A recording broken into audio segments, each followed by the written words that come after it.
So the barriers to actually building things with AI these days have been dramatically broken. It's democratized. The barriers to actually getting something through an enterprise procurement process, those are arguably, in my opinion, higher than they have been at any point in the cycle. So Kimber, as I say, is an early stage engineering firm. We build, scale, and modernize production-grade systems. We're working closely with our partners at Guinness Solution. They are a mid-market digital transformation consultancy firm. The key thing in there is they are an AWS Premier Tier partner, which puts them in one and a half thousand in the world. That means that they have access to certain benefits that are publicly available, such as proof of concept funding, sandbox funding, AI development lifecycle funding, which we are able to tap into, and we're supporting our customers on their journey, leveraging AWS infrastructure funding and support. Cloud AWS, we work a lot with them. They were right on it. Their whole customer acquisition strategy has shifted.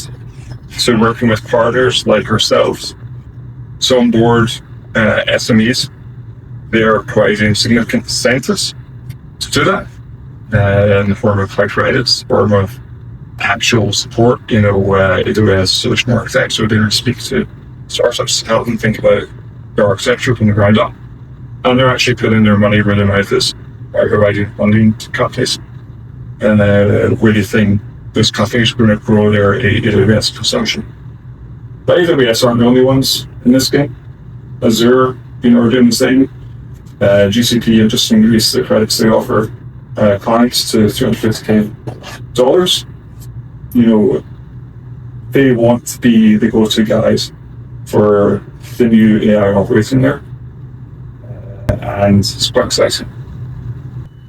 So the AI reality is vibe coding has changed again. And if you're just going to LinkedIn, you'd think that Claude is taking over the world. The reality is that as a non-expert, I can get things 70 to 80% of the way there. But how to get it from that point to 100%, where I can safely say to an enterprise customer, a CISO, that this product works and will not cause you any risk within your organization. And, you hear the horror stories of people building things with vibe coding. It creates a spaghetti of code and mess. And if you don't understand your code, how are you actually going to be able to fix it when, the inevitable problems emerge? So if you think about it in that context, Kimber is trying to fill that gap, helping people get things from a prototype stage through to the point where they can actually sell into an enterprise properly. And that's the whole reason that last year was all about where can we derive the best and most tangible ROI for investments in, from using AI in a certain workflow. And there are plenty of studies around this. So, McKinsey has said 70% of organizations are now using AI. Space it's probably more than that. Goldman Sachs is $7 trillion market, so the prize is huge. Yeah, Bain and Co. say 95% of AI deployments don't actually deliver return on investment.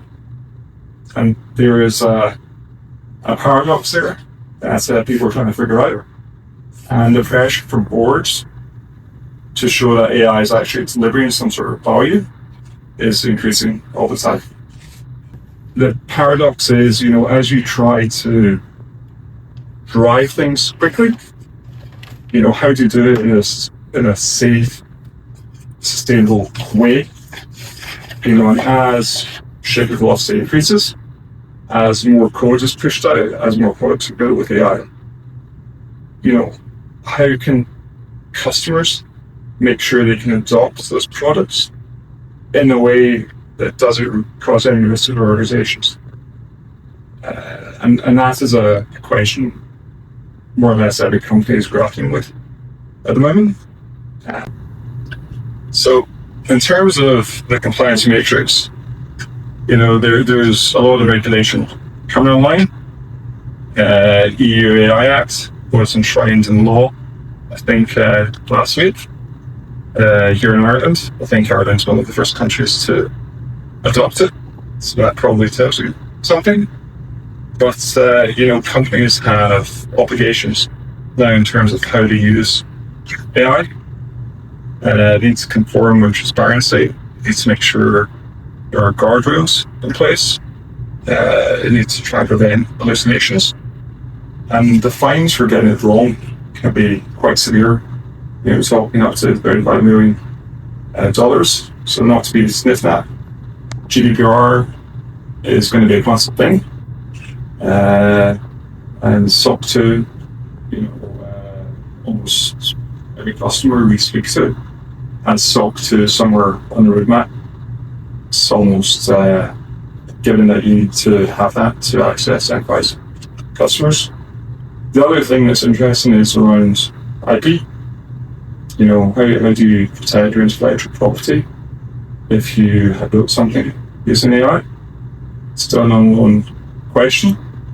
But for any entrepreneurs out there thinking about patenting one of their products, if you put all your source code or credentials into ChatGPT, immediately that negates your ability to actually file for a patent, because it's out there, it's in the open what you're building. So if you're building something deep, you have to think about these things. You have to think about where you want to put your source code. Every industry regulation lags, and we're at a point where soon what was arguably the Wild West is going to end up becoming more structured and regulated. Make sure it's secure, got to make sure there's no data leakage, got to make sure you're managing data in the correct way, legal are happy, compliance are happy, and the architecture allows you to be flexible. And that is a journey, and most entrepreneurs I've seen get so excited about the product, they forget about the overarching architecture, and they need to make sure they can deliver something that just is nice for a customer, but also ticks certain boxes. In the same way, no one ever gets fired for hiring PwC. No one ever gets fired for implementing technology that they're sure is robust, is SOC 2 compliant, is ISO, is GDPR compliant, whatever that is. Your intern, someone that's in your office that they've come out of college, they're really intelligent, they've done all the training, and then you say, can you go make me a cup of coffee? And they go off and it brings back a cup of instant coffee, and you go, no, I meant real coffee, I don't drink instant. Oh, I didn't know that. But you think so we must treat AI as the same. The AI doesn't, without the memory layer, without the context, the system doesn't know you. So when you ask it to do something, the output is going to be kind of poor. With Springbase, one of the key concepts that it has is this massive memory layer, this massive context layer. So you have all of the data, all of the files and everything that you upload into it. It will pull from your meetings as well, so you can connect it to your meetings. It can record your meetings and get data from those as well. It also has the ability, as I said, to connect to thousands of different apps, so it can pull in live information from those. And then it can also, of course, do web research as well, so live data. So this memory layer that Springbase has is much superior, vastly superior to a lot of applications that are out there on the system. Most straightforward, say ChatGPT or Copilot or Gemini, you simply have your chat option. That's sort of straightforward. That's a given that's going to have it. One of the next things this Springbase also has is recipes. So recipes are these repeatable pieces of work that you have. So if I'm asking you to do something, or if I have something that I do over and over again, some organizations, there might be a specific approach that we take to doing a task. I can create a recipe and I can reuse this recipe. I can share this recipe with people in my team. Or one of the interesting things is that there's now going to be a recipe marketplace. So if I have an interesting way of, say, creating a spreadsheet, or I'll show you some of the recipes I've done. I can create an app in the back of that, or I can share that recipe to people. But then if it's a recipe which is gets a lot of traction, if other people like it, you can monetize your recipes. So you can actually start earning off approaches that you take to doing things. One of the best things when you see this in action, plan mode, is the approach that the system takes towards breaking down a solution. The plan mode actually shows you what it's going to take. And one of the things when we talked earlier about compliance and again the EU AI Act is having sort of the human in the loop element too. And this is fantastic for companies who are big on compliance. One of the big problems we have with AI solutions is sort of the black box, the lack of transparency. I ask it to do something and it does it, and I don't know how it does it. It's just magic. With the plan mode, when you say, look, this is what I'm trying to do, I'm a little bit confused, I'm not sure what approach could I take, it will actually break down and say the steps it's going to take, the apps that it's going to connect it to. If it can't do what you're going to do, or it needs to connect to an app, it will make that recommendation and say, actually, I need access to this. So if you're audited afterwards, or if there's compliance or requirement where there needs to be transparency, you can simply look at the plan at the start of the conversation. So you can see all the steps that it's done. So it's very, very compliant. It's an incredibly transparent system. That plan then can be pushed off into the agents where it can automate the development of what you're looking for. It can connect to those tools in real time. It can pull information in real time. And then finally, your outputs. This is the Canvas output. So this is where you get all of your documents, again, where it's taking from, in most systems, which is simply a plain piece of text, and can make it into these artifacts, which can be shared, used, viewed, which can be anything from, as I said, from a text document to a website, to a web application, to an image, to a video. The outputs are incredible.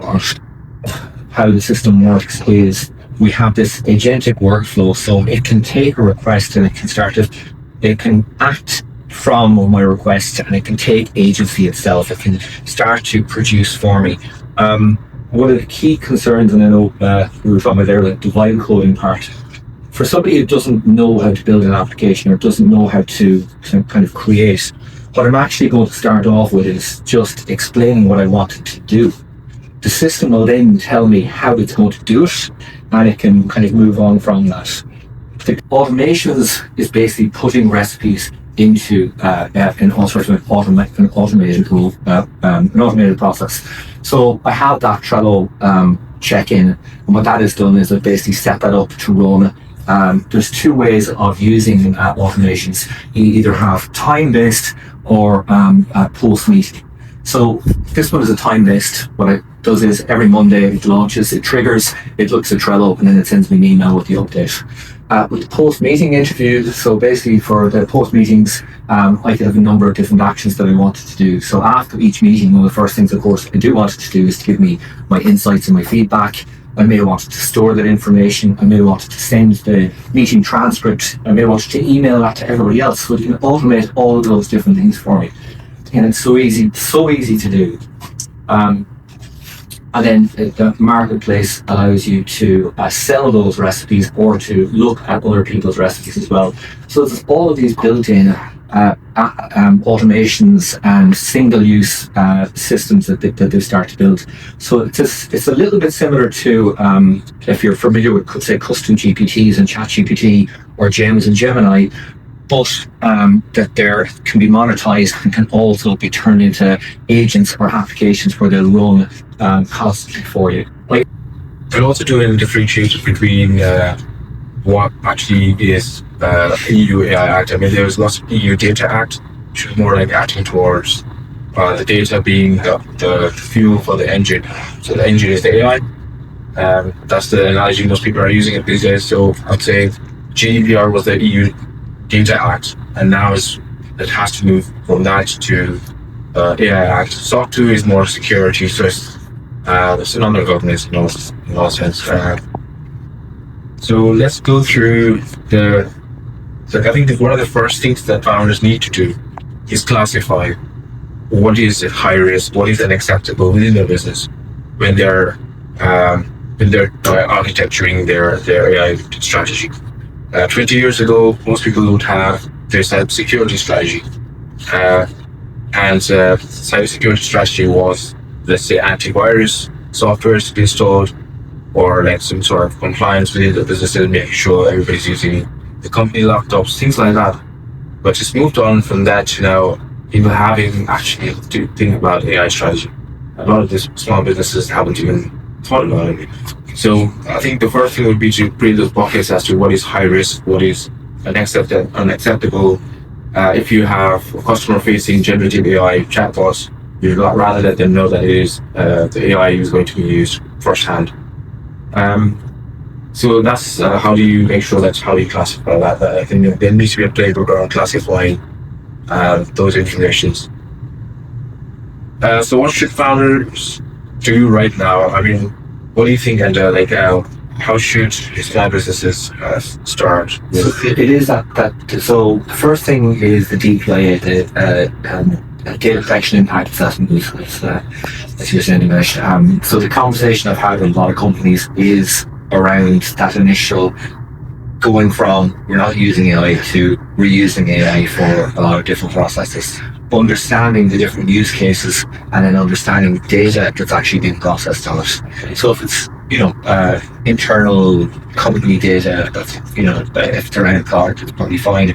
But if it moves to your processing PII, people's information, that's suddenly when the system now is going to be classed as high risk. It's like under GDPR, it's got people's data that's being processed. So you've got concerns of, did we inform the person beforehand that we were going to be using AI to process the information? So that DPIA process is fine. It's very important. That's the first thing that you do. What is being processed and how it's being processed. Yeah. So, well, what is it? Is it really urgent for people to start doing something like that? So in the last sort of couple of days, there were some changes. The implementation of parts of the Act were pushed out into 2027 and 2028.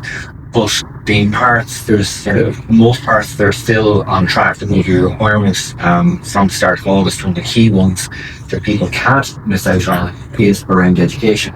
So if you're using AI, it's important that you educate your team on those use cases on what can and can't be done. So I suppose for me as an AI educator, it's great to hear. It's a lot of business going to be going with for the next while around that. But I think that's an important thing, that people can't just say, well, we didn't know, or that's probably the part where we're going to see the first fines and first court cases around that, where the people weren't trained and they were using AI in ways that they shouldn't be used. But some of the other stuff is being pushed out there, just sort of still working through. Yeah, I think there's lots around data gathering, and it used to be that you could just buy this email list with GDPR. What happens now is you have to verify to make sure that you're using some email automation, and you can't just simply do that. And so the data gathering, the AI itself, how would you then safeguard yourself from AI not gathering data without permission, for example?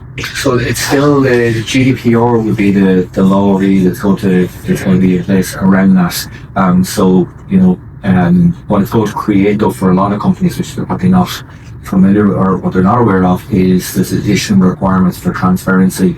So if I'm saying to somebody that I'm going to be using or I'm going to be using AI to process their information, up to GDPR, if you said I'm going to be processing their information, you just have to show where it's been stored.